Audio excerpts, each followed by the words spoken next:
for waiting, and welcome back to the Yokimono Christmas market. We now continue with a demonstration of a kimono. And we have a special kimono for you today. It's a very festive one, and it's called the Furisode kimono. But before I go into that, I would like to introduce the members we have here today. So I'm Carolyn. I'm going to guide you through today's presentation. Then we have Yuko. Yuko, say hi. Yuko is a professional kimono dresser based in London. We have our two models, Chizu and Yui, and they will showcase two different styles, one historical style and one more contemporary one. And then we also have Sonoe with us today, who runs this event and who also owns the shop Suzuki Yokimono Vintage. All the items you see here are also courtesy of her shop and her collection. So, first let me tell you a bit about the Furisode kimono. So as you can see, Yui is wearing the more historical style for this kind of kimono. What's very characteristic of this kind of kimono are the sleeves. So as you can see, she's showing them off now. They're really long. And the word furisode literally means swinging sleeves. So as you walk, they kind of swing, and that is something that has historically been associated with young women, because this is the kind of kimono young women would wear to celebrations such as the coming of age ceremony or New Year's celebrations. So it still kind of has a close association to femininity and youth. This is also to do with the fact that back in the days, when women got married, they would actually cut off the sleeves to make them shorter. And this is also when you still have the long sleeves. Again, it's kind of the style of young women. I want to point out, again, this is a historical style, so I want to point out some of the patterns of the kimono. So as this is a very festive garment, it has a lot of auspicious symbols on it, and I would like to point out some of them for you. So here on the right shoulder, you can see chrysanthemums, and they are the symbol of the Japanese royal family. But they also kind of represent longevity. So all these symbols are, supposed to be good wishes for the wearer. So this is kind of hoping for a long life. We also, on your left sleeve, we have a combination called the Three Friends of Winter. And this is plum. You have some plum blossoms here. Then we have bamboo and also some pine in between. So this combination, is supposed to symbolize resilience, because it's the plants that grow in winter. So this is also a kind of good wish for the wearer to endure even, and prosper even in difficult times. Then I would like you to turn around once, Yui. There's also a crane here, which is actually covered now by the obi, by the knot, but you might be able to see some of the outlines. So this is also a very important symbol in Japanese design that also represents good luck and also fertility. I'd also like to draw your attention to the obi. So this is a quite intricate knot, as you can see here. It's a version that usually is quite popular for the coming of age celebration, because it's big and it has, quite an impact. So it matches the rest of the outfit. So you can turn around again. And while I have been speaking, Yuko has already started the more contemporary style. So she is now putting on a kimono to our model Chizu, and we would kind of like to show you the process behind putting on a kimono.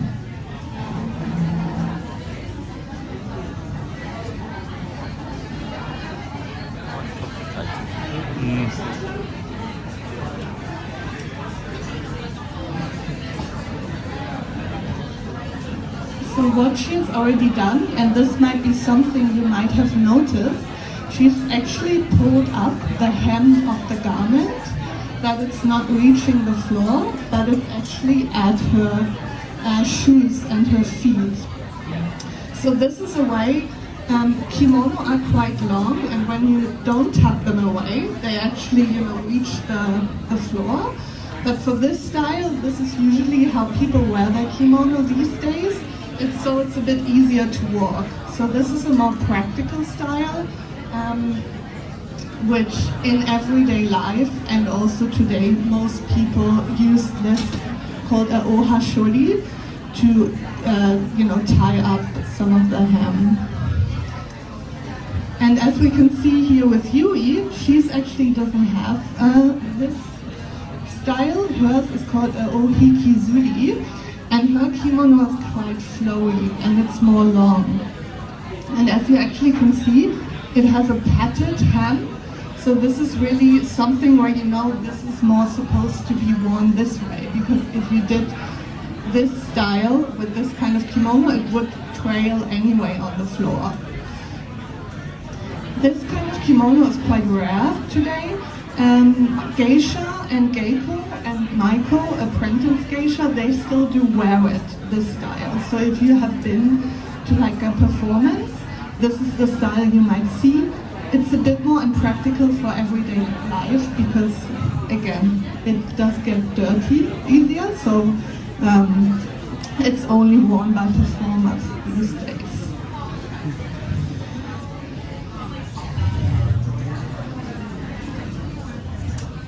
So Yuko is now preparing the obi to be put on. So she, as you can see, she is already in the final steps.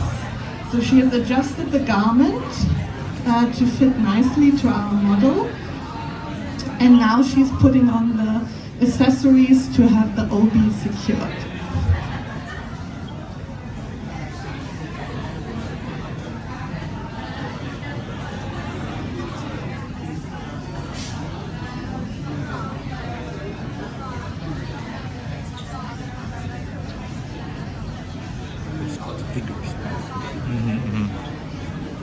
That's why Tomoka was saying, like, she did it to wear on her own. Yeah. So this color, as you can see, it's a black kimono. This is actually quite unusual to wear to an event like a coming of age day, but it's the one Sonoe actually wore to her coming of age ceremony 30 years ago. So you can already tell she had the kind of knack for fashion and particular style back then. It's your grandmother's? So it got gifted to her by her grandmother. And as you can see, it's still in very good condition, so she has kept it really well.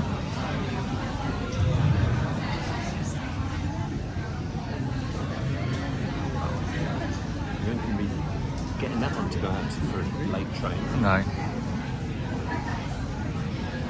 So putting on the obi is actually among the hardest parts of the whole dressing. As you can see here, the obi is very big, it's very long. So putting on this kind of festive obi, you usually need someone else to do it for you because handling it yourself can be very challenging. So usually this is when people, also in Japan, they employ dressers and they have them do it for them for these ceremonial occasions.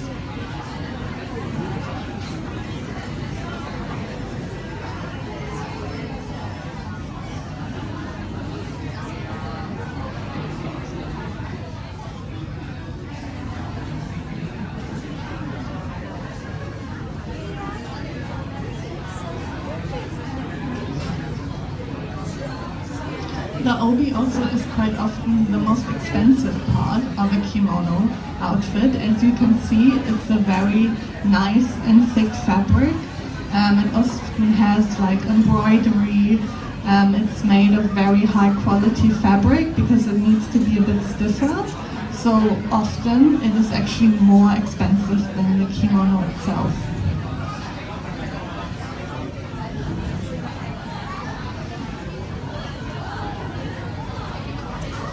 So now Yuko is moving on to do the knot, and as you can see, she's putting lots of strength in, because also it needs to hold for hopefully the rest of the day. So again, doing this by yourself can be very challenging. So having the help of someone is really, really good.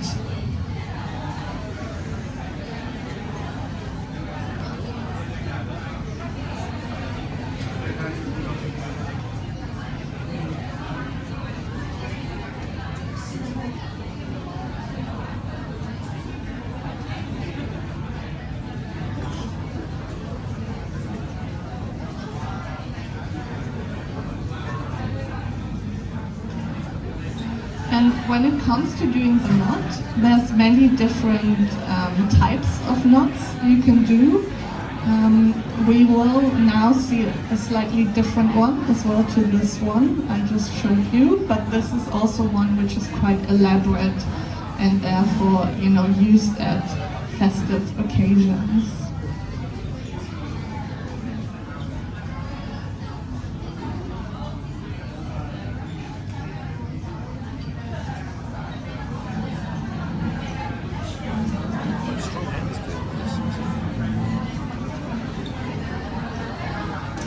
And as you can see, there's also some cords she's using to help to have the knot stay the way it should be.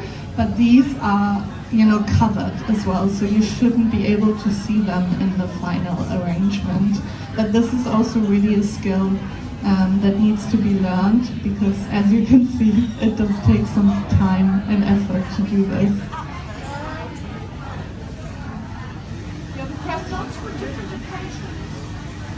Yeah, so usually the difference is between more formal occasions and more informal occasions.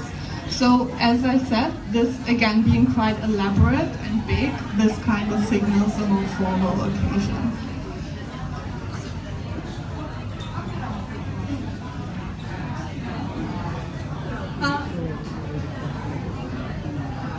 So as you can see, this one is even bigger.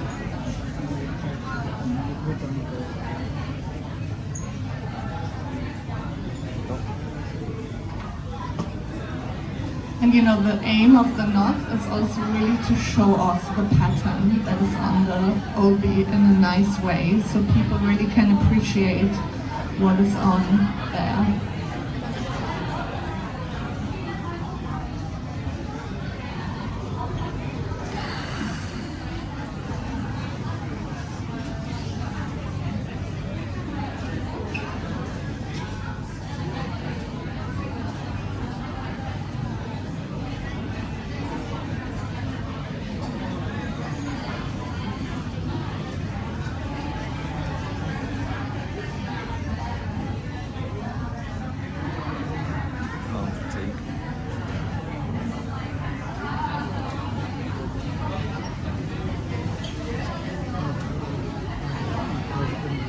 As you can see as well, with this kind of fabric, it needs to be thicker because it's then easier to stay in place. So as you can see, Yuko is doing little arrangements, little, twisting and knots and folding. So this is really not possible if it was a fabric that wouldn't hold the shape.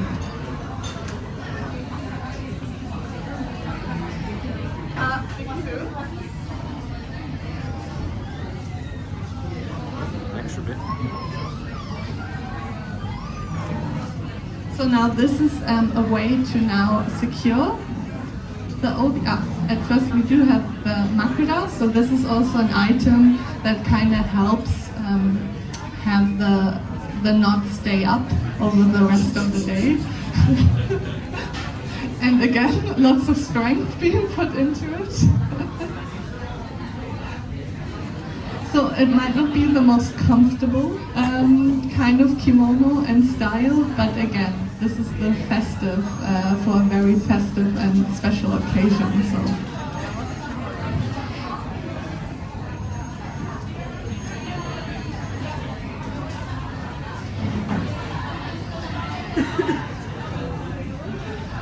And And now this is a more decorative item again, so this is used to hide some of the more, more the items that are more there for practical purpose, to hold the obi in place. This one is tied around and then put in on top of the obi.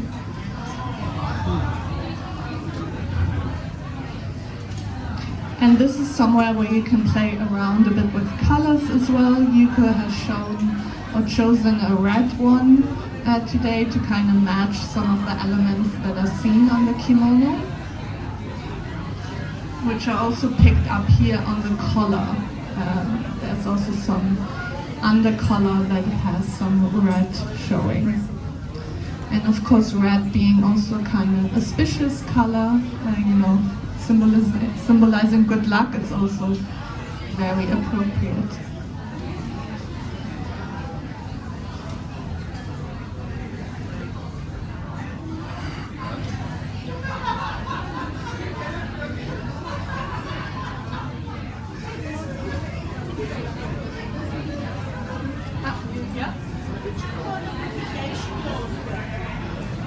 Yeah, so as I said before, geishas are more wearing this style of kimono, so with the hem on the floor. Again, it's supposed to signify more wealth, luxury. It's more impractical, but this is the style that now, if you see geisha as well, they would wear this style. Often when they walk, they hold it up, the fabric. So you also see the under kimono, but this is more in line with the geishas.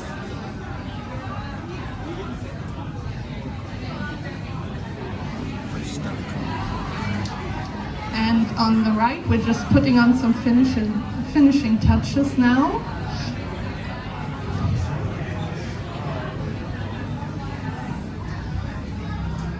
And this again is also where you can play a bit around with the shapes. So here we have a different knot and kind of different shape to the one Yuko is doing over there now.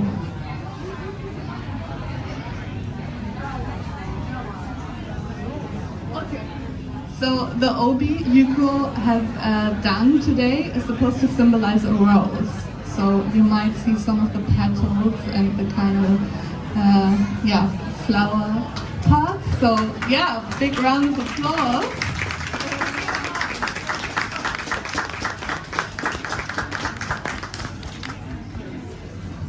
So I think now is your time to take some pictures as well. We have two styles here of the festive coming of age kimono. So please, the models might pose now for you to take some pictures.